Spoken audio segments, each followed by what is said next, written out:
Amigos televidentes, sean bienvenidos a la presente emisión del Noticiero Televen. Un placer acompañarles, como siempre, para llevarles detalles de las informaciones. Gaudi, buenos días. ¿Qué tal? Es un placer llevarles los detalles de las noticias, por eso vamos a comenzar de inmediato.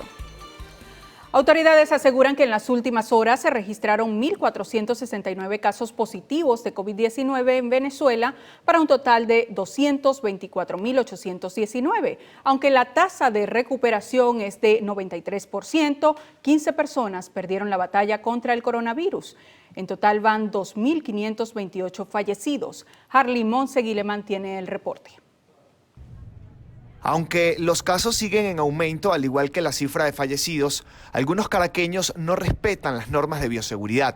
Andan sin tapabocas o lo utilizan incorrectamente. El distanciamiento social en algunos casos no existe. En fin, muchos son los que no le han prestado la atención que requiere la pandemia, pero la mayoría de los ciudadanos sí está cumpliendo cada una de las recomendaciones. Tomemos en cuenta que si no nos queremos proteger, debemos ayudar a las otras personas a que se protejan, pues, o sea, o nos protegemos todos, o ya sabemos cuál va a ser el destino que vamos a tener. Datos recientes revelan que los estados Yaracuy, Zulia y Aragua fueron los que reportaron mayor número de contagios, mientras transcurre la semana 63 de la pandemia. Entre los casos positivos en general, 2 son procedentes de la República Dominicana y 3 de Turquía. En total, hay más de 14.073 casos activos, cifra que enciende una alarma en la mayoría de los ciudadanos. Hay tiempo para salir y hay tiempo para quedarse. Y lo estamos viviendo que nos tenemos que quedar en casa porque si no, el COVID nos raspa. Según información oficial, 5 de los fallecidos habitaban en el estado Sucre, 4 en el estado Miranda, 2 en Apure, y de resto una víctima en Anzoátegui, otra en Lara, una más en Nueva Esparta y la restante en Trujillo. Bajar la guardia o relajar las medidas de bioseguridad podría ser un gran error para ponerle stop a la pandemia. Mientras todos esperan la llegada de las vacunas, lo prudencial sería mantener cada una de las normas establecidas por los organismos internacionales. Harley Monseguileman, Televen. El ministro de Salud, Carlos Alvarado, solicita que se levanten las sanciones impuestas a Venezuela y apoya la liberación de patentes de vacunas contra el COVID-19 para reducir costos y garantizar la inmunización de toda la población. Las medidas coercitivas unilaterales que ha impuesto el gobierno de los Estados Unidos y algunos de sus aliados contra Venezuela dificultan el acceso a insumos y vacunas para combatir la pandemia, violando el derecho a la salud del pueblo venezolano. Apoyamos los mecanismos para acelerar la distribución equitativa de vacunas promovidas de la OMS y las iniciativas para la liberación de las patentes que permitirían reducir costos y garantizar el acceso universal a vacunas. Finalmente, agradecemos la cooperación solidaria de la OPS, OMS y demás agencias del Sistema de Naciones Unidas, otros organismos internacionales y países como Cuba, Rusia, China, Irán, Turquía, entre otros, que han contribuido a disminuir los efectos del bloqueo en nuestro país. Alvarado informó que el país atraviesa una segunda ola de contagios, la cual inició en marzo de este año, coincidiendo con las variantes brasileñas P1 y P2, por lo que instó a los venezolanos a no bajar la guardia en las medidas de bioseguridad y cumplir con el confinamiento. Finalmente reconoció el desempeño de la Organización Mundial de la Salud para hacerle frente a la pandemia. Entre tanto, la Academia Nacional de Medicina advirtió sobre la llegada a Venezuela de algunos productos experimentales procedentes de Cuba y Rusia, cuyo uso no ha sido certificado aún por organismos internacionales para el tratamiento del coronavirus. Mediante un comunicado, la institución afirmó que estos productos, como la Soberana 2 y Abdala, se encuentran en ensayos clínicos en la isla, así como la Epivac Corona en Rusia, por lo que hacen un llamado a la comunidad internacional a obtener las dosis necesarias de vacunas y evitar la profundización de la emergencia humanitaria que ha afectado al país. Asimismo, la Academia Nacional de Medicina calificó de insuficiente el suministro de vacunas contra el virus en el país y expresó su preocupación por el incremento de la automedicación en la población con tratamientos que no han sido certificados para tratar el virus y ante la ausencia de un plan de vacunación por parte del gobierno. Finalmente, la institución ratificó su apoyo a los esfuerzos por traer las vacunas a Venezuela mediante el mecanismo COVAX de la Organización Mundial de la Salud y así garantizar el acceso equitativo, gratuito y sin discriminación de los ciudadanos.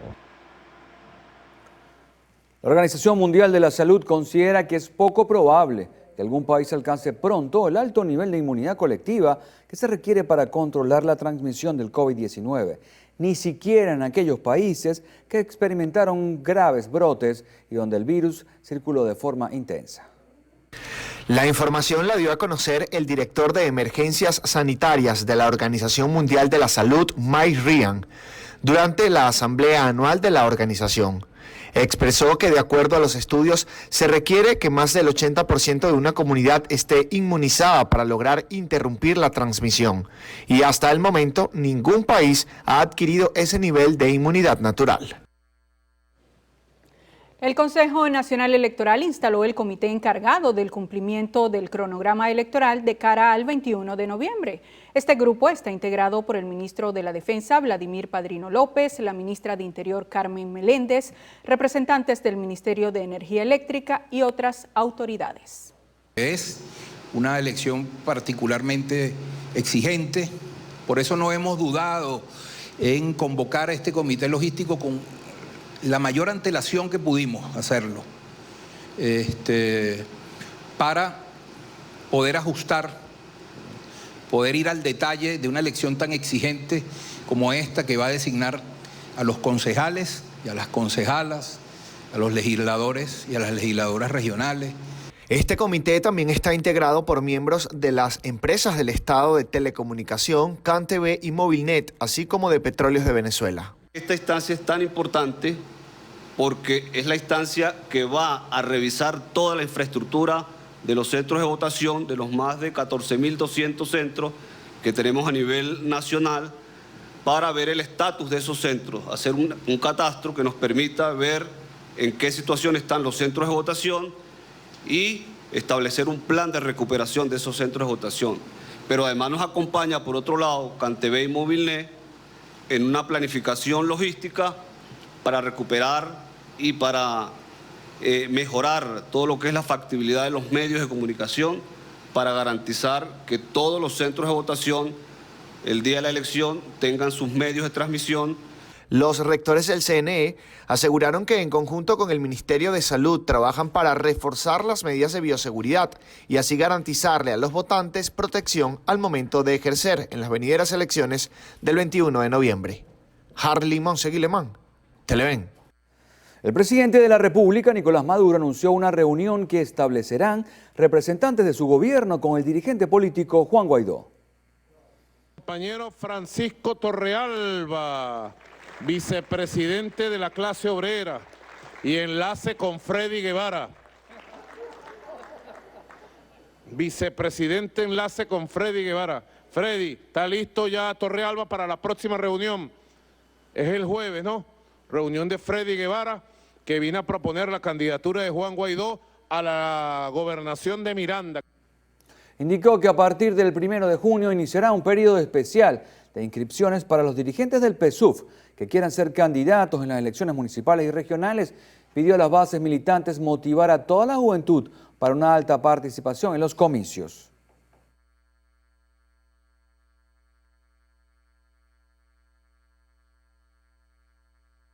Vino una jornada especial de inscripción en el padrón electoral del país. El Consejo Nacional Electoral, electo de manera maravillosa por la nueva Asamblea Nacional de Venezuela, ha fijado un cronograma y el 1 de junio, anótenlo en su agenda, el 1 de junio se inicia la inscripción en el registro electoral permanente en jornadas especiales. Solo tenemos que motivar en las bases. Señaló que las bases de la formación serán las que se designen internamente candidatos a las elecciones regionales y locales. Además informó que el martes, miércoles y jueves de esta semana se desplegarán los vicepresidentes del partido en todo el país y este viernes y sábado y domingo también se van a presentar el documento final con los candidatos. Y el dirigente opositor Freddy Guevara desmintió que vaya a sostener una reunión con el diputado oficialista Francisco Torrealba, tal y como lo anunció el presidente Nicolás Maduro. Guevara indicó a través de su cuenta Twitter que cualquier reunión que sostenga con representantes del gobierno será confirmada por él. Aseguró que no está planteado ningún encuentro con el presidente ni con miembros de su gestión. 14 precandidatos y alianza con 23 organizaciones políticas anunció la Junta Ad Hoc del Partido COPEI para las próximas megaelecciones. El secretario general designado por el Tribunal Supremo de Justicia, Juan Carlos Alvarado, reiteró el llamado al CNE para la conformación del Consejo de Participación Política. La Tolda Verde se mantiene en la búsqueda de alianzas para concretar candidaturas para el mes de noviembre. A la fecha, el acuerdo se ha establecido con 23 organizaciones políticas, de las cuales 14 habilitadas para participar dentro del proceso electoral, 9 que se encuentran ya en proceso de evaluación del proceso normativo y administrativo que le compete al Poder Electoral. Dentro de este esquema hemos venido pidiendo, solicitando al Poder Electoral la necesidad de la conformación del Consejo de Participación Política, contemplado además dentro de la Ley Orgánica del Poder Electoral. Durante la jornada, Alvarado anunció los precandidatos de la Tolda para 7 gobernaciones. En el caso de la alcaldía de Caracas, respaldarán a Antonio Ecarri. De las 14 precandidaturas, 2 son independientes. Iniciando por el estado Sucre, al legislador Carlos Rodríguez. En el estado Trujillo, Víctor Jerez. En el estado Monagas, Julio Rondón. En el estado La Guaira, el independiente Arquímedes Rivero. En Del Tamacuro, el licenciado Pablo Márquez. En Guárico, el profesor Julio Márquez. Y en el estado Portuguesa, Juan Sánchez. Alvarado señaló que aún tienen pendiente una reunión con rectores del Consejo Nacional Electoral para tratar las propuestas de modificación para las próximas megaelecciones en puntos como la participación del Plan República y también la promoción de los distintos partidos cerca de los centros electorales. Mardola Iprín, Televen. Representantes de FEDEAGRO y FEDENAGA coinciden en que la falta de combustible amenaza con paralizar la producción nacional y pone en riesgo la seguridad alimentaria en el país. Estiman que los venezolanos cubren 40% de la dieta deseable. De este porcentaje, la mitad de los alimentos se producen en Venezuela y la otra mitad se cubre con las importaciones, según el presidente de FEDEAGRO, Aquiles Hopkins. En este momento, el venezolano solamente accesa al 40% de la dieta deseable. Cuando me refiero a dieta deseable, me refiero a los requerimientos mínimos nutricionales que los venezolanos deberíamos tener. Pues en este momento solamente accesamos a 40% de esta dieta. ¿Qué significa esto? Pues que tenemos buena parte de la población bajo desnutrición o bajo subnutrición o malnutrición. Entonces nosotros no podemos permitir que continúe cayendo la producción nacional. Y la crisis del diésel amenaza con terminar de paralizar la producción nacional de alimentos. La falta de diésel en Venezuela ha reducido la oferta de la proteína de tipo animal, según el primer vicepresidente de FEDENAGA, Luis Prado. La oferta de queso se ha disminuido un 66%, un 62% menos de carne de res arrimada, no por falta. Quiero dejar esto bien claro, no por falta de producción, es un tema logístico. El representante gremial advierte que a consecuencia de la situación del combustible, la industria láctea está operando apenas al 15% de su capacidad instalada. Óscar Pineda, Televen. La gobernadora del estado Táchira, Lady Gómez, rechazó las declaraciones del protector de la entidad, Freddy Bernal, y lo acusó de promover el contrabando del café por medio de las trochas. Respeta al pueblo del Táchira. No venga a estar usted aquí dando 15 días. ¿Quién es usted para dar 15 días? Si usted es el responsable de que todo el café de contrabando entre al Táchira. ¿Con qué moral le habla usted a los comerciantes tachirenses? Si usted es el jefe de las trochas. ¿Usted cree que el Táchira se va a comer ese cuento que usted quiere abrir la frontera? Para nadie es un secreto que a usted no le conviene que abran la frontera, porque se les acabarían los negocios de las trochas. La gobernadora del estado andino indicó que no aceptarán amedrentamientos. El presidente de la Alianza Nacional de Usuarios y Consumidores de Venezuela, Roberto León Parili, informó que todas las venezolanas afectadas por las prótesis PIP recibirán una indemnización mínima de 7.000 euros. El monto podría llegar a los 20.000 u 80.000 euros dependiendo del caso. Esto ocurre luego que un tribunal de apelación de París confirmó la responsabilidad del certificador alemán TÜV Rheinland en el caso de las prótesis mamarias fraudulentas por sus incumplimientos y abstenciones en el acatamiento de sus obligaciones en la supervisión del sistema de calidad. La institución condenó a la compañía a indemnizar a varias decenas de miles de víctimas por este escándalo sanitario.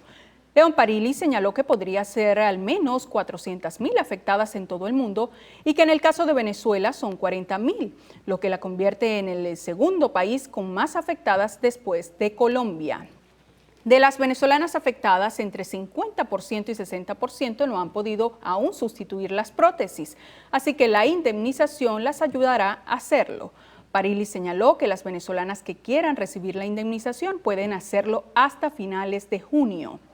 Puede ser vía online, teniendo a la mano pasaporte, cédula y la tarjeta PIP.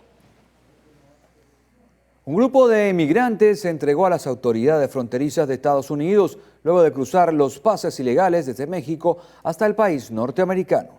Entre las 53 personas que llegaron a La Joya, ubicada en el estado de Texas, se encontraban familias procedentes de Rumania, Honduras, Guatemala, Venezuela y El Salvador. Alrededor de 15 y 20 emigrantes fueron detenidos por la policía, mientras que la otra mitad había logrado escapar. El gobernador del estado de Texas, Greg Abbott, señaló al portal que el gobierno habría enviado refuerzos a la frontera para atender la situación. El siguiente es un servicio público. Se requieren para niña de 4 años los siguientes medicamentos: Ferganic Foli y Viticival en jarabe, Viresul en suspensión y Secnidazol en suspensión de 10 o 15 miligramos. Quienes puedan colaborar deben comunicarse al 0412-406-2819. De antemano, gracias por su colaboración. Momento de hacer la primera pausa en el presente emisión del noticiero. Bueno, y hoy 25 de mayo se conmemora el Día del Himno Nacional. Por eso nos vamos a la pausa escuchando las notas de nuestro Gloria al Bravo Pueblo.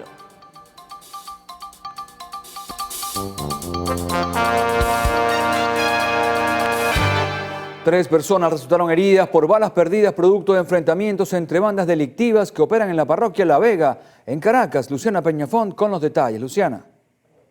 Gracias por el contacto. Efectivamente, 3 personas, habitantes de la comunidad de La Vega, resultaron heridas por balas perdidas de este enfrentamiento registrado entre bandas rivales en el lugar que buscan adueñarse o dominar esta zona. Además, se conoció extraoficialmente de fuentes policiales que estarían buscando establecer alianzas con líderes negativos que hacen vida en el lugar, como alias El Coqui y alias El Vampi. Una de estas víctimas resultó ser menor de edad. Se trata de un joven de 16 años cuyo estado de salud hasta ahora es estable. Por ahora es todo lo que se conoce acerca de este enfrentamiento registrado el día de ayer en horas del día y de la noche en la parroquia La Vega. Continúen con más de la emisión meridiana. Gracias, Luciana. Una comisión de la policía de Carabobo fue atacada por delincuentes armados en el sector La Guaricha de Mariara. Un funcionario resultó herido durante el enfrentamiento. Nuestro corresponsal en la entidad, Sandino Ignacio Yaguare, tiene los detalles. Adelante. Sí, buenas tardes, gracias por el contacto. Efectivamente, esta unidad que se encontraba realizando labores de patrullaje en esta comunidad del municipio de Diego Ibarra fue emboscada por delincuentes quienes, haciendo uso de armas cortas y armas largas y sin mediar palabra, abrieron fuego contra los funcionarios policiales. El enfrentamiento tuvo lugar cerca de la pasarela La Guaricha, lo que permitió la llegada oportuna de comisiones de la Policía Nacional Bolivariana y del 6CPC, quienes lograron rescatar con vida a los 5 miembros de Policarabobo. Uno de ellos, el oficial jefe Derwin José Torrialba, quien resultó herido en una pierna y trasladado hasta el Hospital Simón Bolívar de Mariara. Destacar que en La Guaricha y en otras zonas de acá de este municipio operan varias organizaciones criminales dedicadas al robo, extorsión, venta de drogas y secuestro. Con este avance desde acá, desde el estado Carabobo, nosotros retornamos el pase a los estudios. El comandante estratégico operacional de la Fuerza Armada Nacional Bolivariana, Remigio Ceballos, juramentó a más de 1.600 militares pertenecientes a la promoción de tropas profesionales de la Guardia Nacional Bolivariana, campaña Carabobo. Venezuela en estos momentos se enfrenta a nuevas amenazas. Hemos descubierto a través de la operación Escudo Bolivariano cómo han intentado utilizar nuestro territorio como ruta de ese porcentaje que les queda al gobierno narcoparamilitar oligárquico de Colombia, que saca toda la droga hacia los Estados Unidos y al mundo por el Pacífico y por su parte Caribe. Y ese pequeño porcentaje tratan de pasarlo por aquí, por nuestra tierra. El acto de graduación contó con la presencia del general en jefe Pedro Juliac, segundo comandante y jefe del Estado Mayor Conjunto del CEOFAM, el mayor general Fabio Sabarce Pavón, comandante general de la Guardia Nacional Bolivariana y demás oficiales generales. En los municipios El Callao y Rocio del estado Bolívar ocurrieron hechos irregulares tras el rechazo del billete de 50.000 bolívares por parte de los comerciantes y transportistas. El rechazo del billete de 50.000 bolívares vigente en el cono monetario generó protestas por parte de los usuarios y consumidores de ambos municipios, al punto de que varios comercios fueron vandalizados. Ante esta situación, el alcalde de El Callao, Alberto Hurtado, hizo un recorrido en la zona comercial para aplicar sanciones a quien desconozca dicho billete. En cuanto al municipio Caroní, donde se dio el detonante de este rechazo hace más de 5 días, el director de Seguridad Ciudadana, Roy Quiaragua, conjuntamente con los cuerpos de seguridad del Estado, se mantienen desplegados aplicando sanciones a quienes no acepten dicha orden. En esta tarea titánica que tenemos por la defensa del cono monetario. Nosotros hemos recorrido la mañana del día de hoy en el centro de San Félix. Lamentablemente tenemos alrededor de 3 dueños o encargados de tiendas, los cuales no estaban respetando la disposición del reconocimiento al cono monetario. Las autoridades aseguraron que se mantendrán en las zonas comerciales para evitar cualquier situación irregular, así como para verificar la aceptación del billete. Desde el estado Bolívar, Marianis Armas, Televen. Habitantes del estado Lara se quejan debido a que nuevamente Corpoelec retomó los cortes eléctricos en diversas zonas. La suspensión sobrepasa las 4 horas en muchas comunidades. Afectados exigen en que se aplique un plan de inversión al sistema eléctrico y así se evite pasar por los cortes no programados que afectan a sus electrodomésticos. Es inevitable e indiscutible que vamos hacia atrás en vez de ir mejorando la calidad del servicio, porque cuando está el servicio no creo que llegue a las regularizaciones normales, 115, ese que deberíamos tener en la casa. Los cortes eléctricos en el caso de Barquisimeto últimamente también han afectado a zonas en donde nunca se suspendía el servicio. Tal es el caso del sur de la ciudad.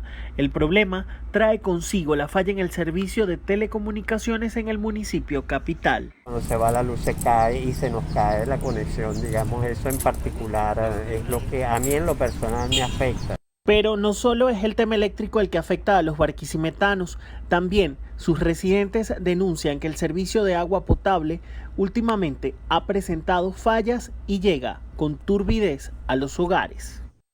Últimamente se ha estado yendo todos los días, pero lunes, miércoles y viernes quitan el agua. ¿Y cuando les llega en qué condiciones? Turbia, como está llegando ahorita en todas partes. Sobre este problema, últimamente las autoridades regionales informaron que recibieron el sulfato de aluminio para potabilizar el servicio que llega a 3 municipios. Sin embargo, para la zona en donde está la represa, las lluvias no cesan y eso hace que el agua continúe turbia, explicaron. Desde el estado Lara, a Ramón Vélez, Televen. Bueno, y habitantes del municipio Ricaurte en Cojedes denunciaron que llevan más de 45 días sin recibir agua por la avería de una bomba que surte la zona. La comunidad envió un comunicado a las autoridades municipales para informar el problema e indicaron que hasta el momento nadie les ha dado respuestas. Agregaron que deben ingeniárselas para realizar los quehaceres del hogar y buscar el agua para su consumo. Finalmente informaron que el arreglo de la bomba oscila los $250. Los habitantes de Río Blanco, en Maracay, Estado Aragua, piden a las autoridades realizar jornadas de limpieza de ríos, caños y sistemas de drenaje ante el temor de que se produzcan nuevas inundaciones con la llegada de las lluvias al país. Los ciudadanos indicaron que las intensas precipitaciones han provocado la pérdida de sus electrodomésticos y demás enseres. Señalaron que las constantes fallas en los servicios públicos, en especial la distribución de gas doméstico y el agua por tubería, los obliga a buscar distintas alternativas para sobrevivir. A otro tema, la eliminación de los protectorados debe ser un tema de debate en las mesas de diálogo entre la administración de Nicolás Maduro y la oposición. Así lo señaló el alcalde de Lechería, Manuel Ferreira. Ferreira manifestó que estas figuras paralelas son inconstitucionales y respetan la voluntad de quienes eligieron gobernantes de oposición. De esta manera esperamos que se pongan en la mesa no solo la recuperación de las policías que están actualmente intervenidas en el país, sino además la eliminación de esos gobiernos comunales que son inconstitucionales, la presencia de protectores que son inconstitucionales y que efectivamente tengamos nosotros toda la autoridad que efectivamente nos otorga la Constitución venezolana. Las declaraciones fueron dadas en la activación de la patrulla motorizada de prevención y seguridad ciudadana, quienes fueron dotados de motos eléctricas para sortear las dificultades que se presentan con el suministro de combustible y así mejorar la capacidad de atención a la población. Desde el estado Anzoátegui, Jesús Albino, Televen. Militantes del Partido Socialista Unido de Venezuela marcharon en respaldo y solidaridad con el pueblo de Palestina tras los enfrentamientos de los últimos días. La Vicepresidencia de Agitación, Propaganda y Comunicación del PSUV informó que esta es la primera de varias actividades que se van a realizar en rechazo al genocidio y para pedir la libertad de Palestina. Nueva pausa en la presente emisión del noticiero. Al regreso revisaremos el panorama internacional y lo más destacado del acontecer deportivo. Ya venimos.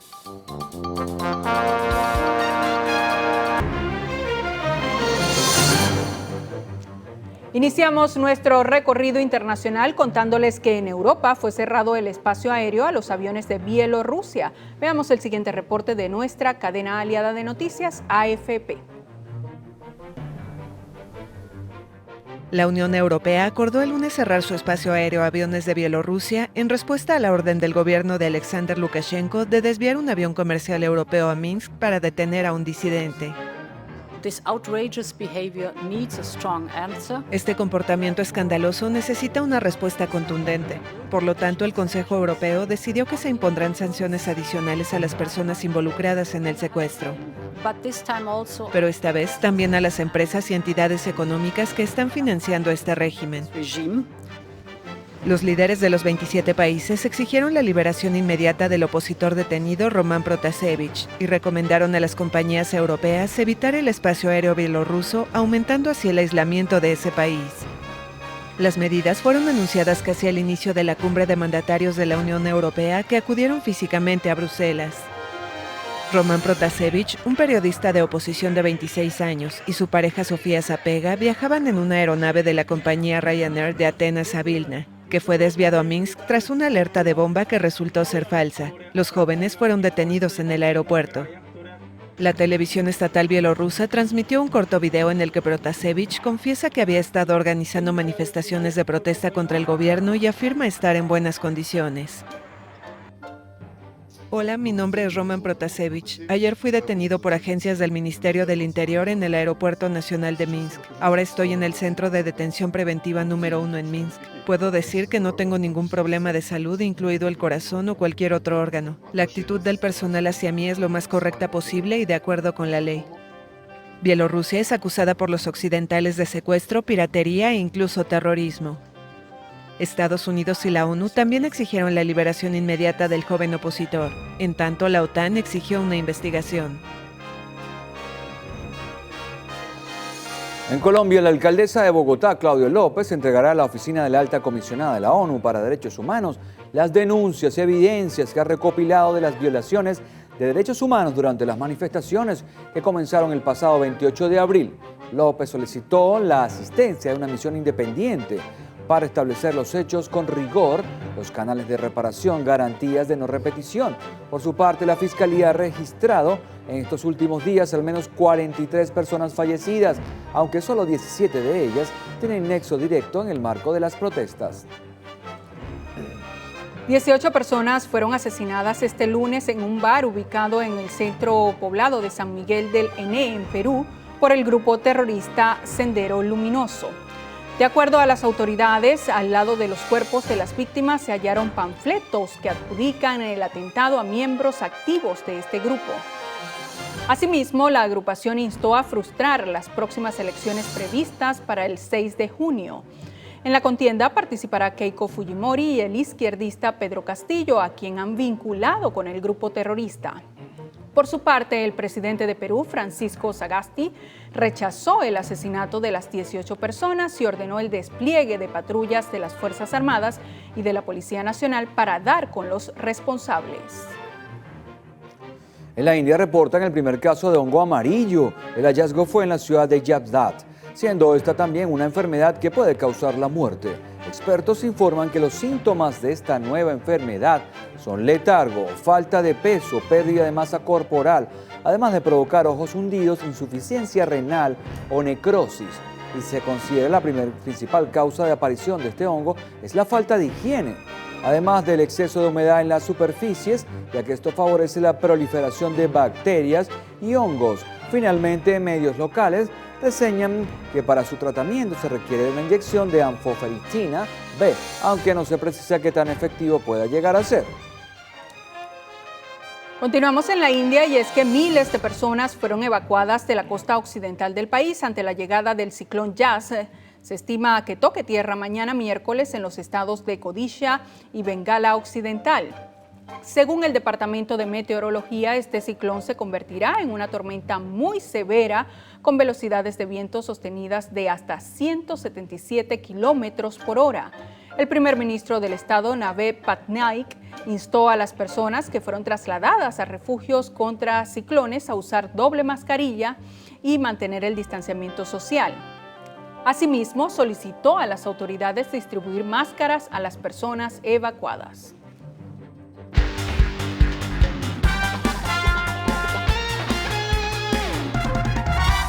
El venezolano doble campeón mundial de karate Antonio Díaz anunció este martes que se clasificó para los Juegos Olímpicos Tokio 2020.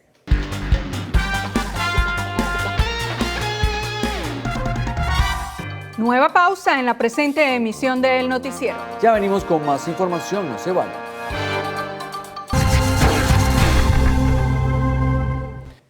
En Portuguesa, 21 organizaciones políticas de oposición anunciaron que participarán en los venideros comicios del mes de noviembre a través de la Alianza Democrática. Estamos usando el consenso, ya tenemos una gran cantidad de consenso para colocar un solo candidato con las 21 tarjetas que nos acompañan. Vamos a usar el consenso para cada municipio, para el Consejo Legislativo, para la gobernación, porque creemos que estamos despojándonos de nuestros intereses personales.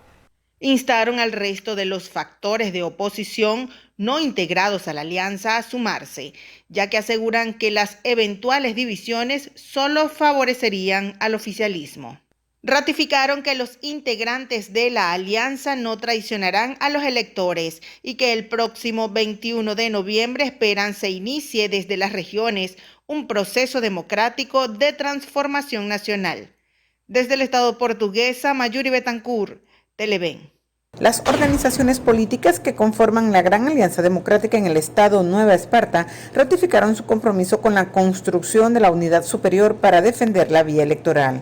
También nos comprometemos a la presentación de opciones electorales únicas y unitarias, con el fin de potenciar nuestras posibilidades de éxito y victoria para poner esos nuevos gobiernos regionales y municipales al servicio de la gente y la superación de los problemas que los aquejan.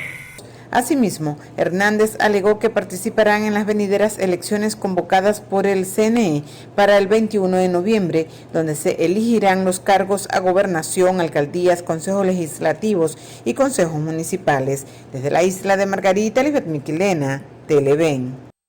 En Cumaná, 45 partidos de oposición que integran el movimiento Sucre Unido firmaron el Pacto de Alianza Nacional para unificar fuerzas de cara a los comicios del próximo 21 de noviembre.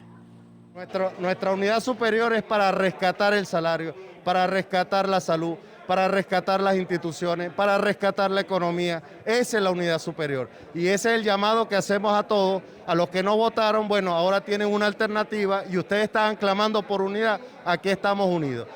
Acordaron respetar los acuerdos de candidaturas unitarias en todos los cargos a elegir para incentivar la participación popular y masiva en la jornada electoral. Expresaron su compromiso a respetar liderazgos en las regiones sin que esto tenga que representar obligaciones con ninguna tolda política. Desde el estado Sucre, Javier Ramos, Televen.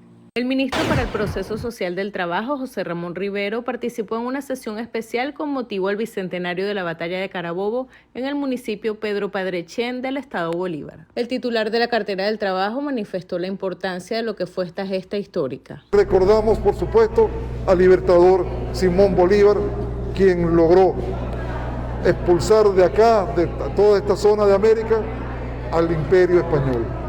200 años después, aquí estamos, los venezolanos y los venezolanos, en todos los rincones del país, recordando e impulsando esta gesta bicentenaria, garantizando para estas generaciones y para las futuras generaciones un país libre y soberano que heredar. Durante la actividad, la alcaldesa Sol Rubinetti otorgó al ministro la Orden Municipal Pedro Padrechén en su primera clase. Desde el estado Bolívar, Valentina Pugliese, Televen.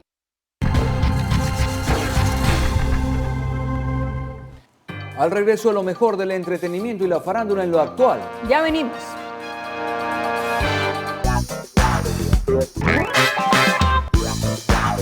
Hola, ¿qué tal amigos? Soy Stephanie Coleman y los estaré acompañando en nuestro acostumbrado recorrido por las noticias del entretenimiento.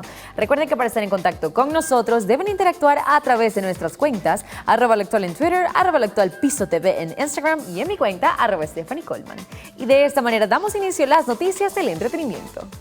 Damos inicio a las noticias de arte y espectáculo contándoles que Marvel publicó el primer tráiler de The Eternals.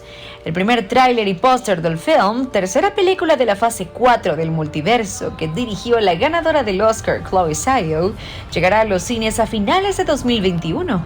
The Eternals contará la historia de una raza inmortal que ha vivido en la Tierra durante más de 7000 años.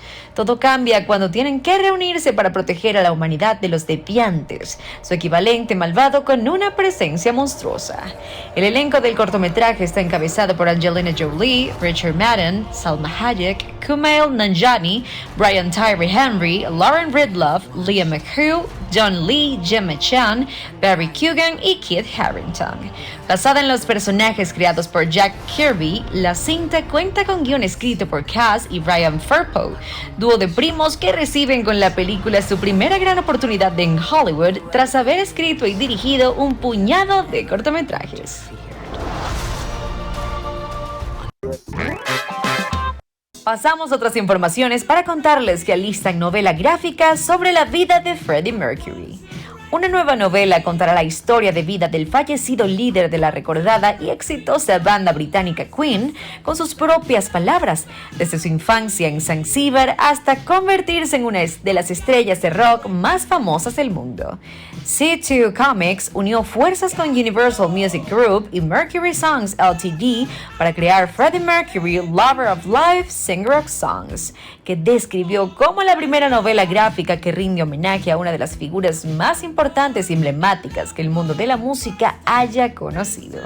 El libro, que se lanzará en noviembre, repasará la vida de Mercury arriba y abajo del escenario. Recordemos que Freddie falleció en 1991 a causa de complicaciones por el virus del SIDA.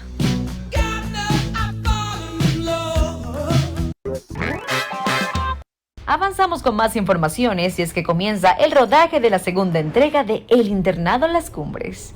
El rodaje de la segunda temporada de la ficción, que no se estrenará hasta el próximo año, ya ha comenzado, según informó Amazon Prime Video, la segunda temporada de 8 episodios inspirada en la icónica franquicia del Internado Laguna Negra, serie original de Antena 3 transmitida desde el 2007 hasta el 2010, y esta ha comenzado su rodaje en la comunidad de Navarra bajo la dirección de Denis Rovira y Miquel Rueda.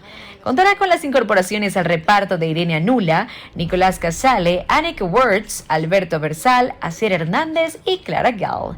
Producida por Media Pro Studio y Arts Media Studios, El Internado Las Cumbres volverá a estar protagonizado por Asia Ortega, Albert Salazar, Carlos Alcaide, Claudia Riera, entre otros. Esta segunda temporada arrancará tras el motín que sucedió a la muerte de Díaz, que indignó a la directora, quien ahora impone una disciplina incluso más fuerte que la que ya regía en el centro. Bien, amigos, y de esta manera hemos finalizado con nuestro recorrido por las noticias de espectáculos, así que será hasta la próxima. Y así llegamos al final de la presente emisión del Noticiero Televen. Recuerde que las variantes brasileñas de COVID-19 son una amenaza que no podemos subestimar. Así es, por eso hay que reforzar todas las medidas de bioseguridad, tener presente que ante cualquier síntoma se debe acudir al médico. La rápida propagación de esta infección genera un aumento vertiginoso de la mortalidad y por ende provocan el colapso de los sistemas de atención médica y funeraria.